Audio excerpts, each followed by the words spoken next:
on the station that's on your side. This is Channel 7 News Good Morning Arkansas. All right, welcome back, everybody. Dr. Morgan Sauer with Baptist Health is here. We're talking springtime allergies, and this is an important time to talk about it because you don't want it to be too late and the allergies already affect you, and then all of a sudden you're wondering, how can I clear this up? You want to get ahead of these allergies. Dr. Sauer, great to see you again as always, my friend. Thanks for coming in. Great to see you too. Okay, so let's talk about springtime allergies right now. I think some people have already experienced some of the early symptoms. We've had great weather the last 3 weekends. People are out and about, and unfortunately, already seeing some irritation, throats, noses, sinuses. Yep. What are some of the ways that maybe we need to look at allergies as the pollen is starting to be released into the air with springtime? Get on it and get on it early. So many people suffer from allergies. And what happens is the pollen is considered an allergen. It goes into our nose, it gets on the back part of our nose, and the body sees this and recognizes, hey, this isn't part of me. I don't know what it is, so I'm going to kill it. Yeah. And the immune system fires up. Okay. And when the immune system fires up, that's when you get all the symptoms that make you feel terrible. And there's no reason for the immune system to really attack this. So what you need to do is calm the immune system down to help you feel better. What are the ways to do that?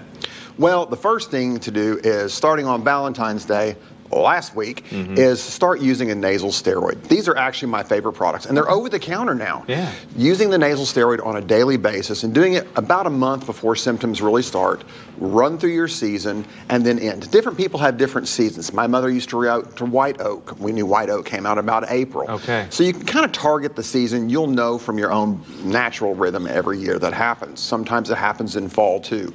You want to start using the nasal steroids a month ahead. Go for about 2-4 weeks after that and during that time period, and you'll feel a lot better.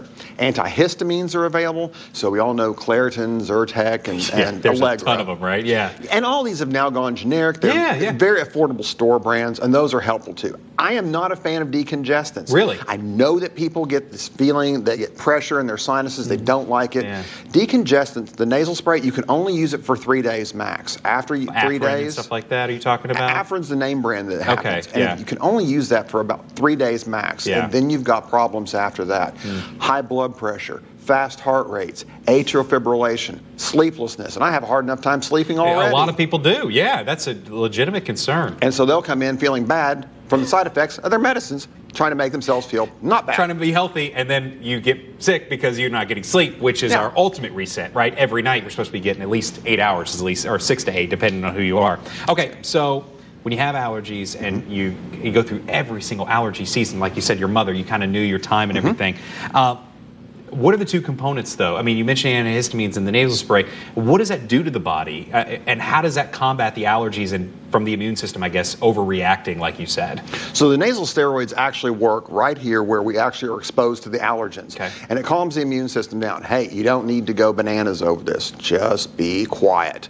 And that's the best way that works. You can also use nasal saline. That actually doesn't affect the immune system, but what it does is it flushes the allergens off the back of the nose, so the body is not responding to that. Nasal saline, are you talking about the kind of the thing that clears out your system? There's different products. Like the teacup? Well, there's actually like spray balls that look like Afrin, but it's nasal saline. Ocean is a popular brand. Air is another popular brand. Okay. Then there are the things like neti pots and the ones that you see on TV, the nasal washers. Yes. They actually have reasons to work, but the big thing about the neti pots and nasal washers is you must clean those products, because if not, those water chambers will turn into a bacterial growing bed, and you are inserting bacteria into your sinuses. Don't do that. Which is like the worst place you could probably do, right? Yes. And you're just going to, again, try to get yourself healthy and make yourself more sick by doing something like that. Exactly. Okay.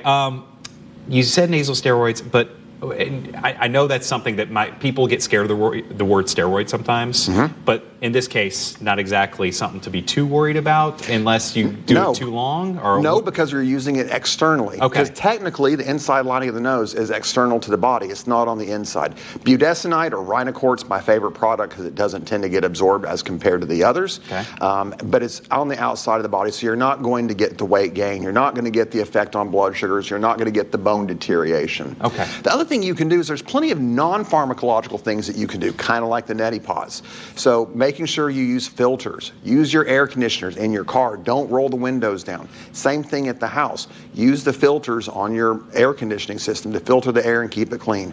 Try and avoid carpets. Use stone or wood because they're easier to clean and they don't keep all these allergens and trap them in. Okay. If you have animals that go outside, keep them outside because that fur is nothing more than a big allergen magnet. And then they come in and shake it all over the house, especially when you're loving on your pet. And I know that's hard for so many people. Oh, absolutely. It's National Pet Lovers Day right now. You know, a lot of, like today is that. And you're right. It can be such a problem when they come into the house and you don't realize it because we can't see it. Nope. And they shake, they get on the couch, they get on the bed, whatever it may be. And you might be sleeping with one big allergen and you don't want to do that.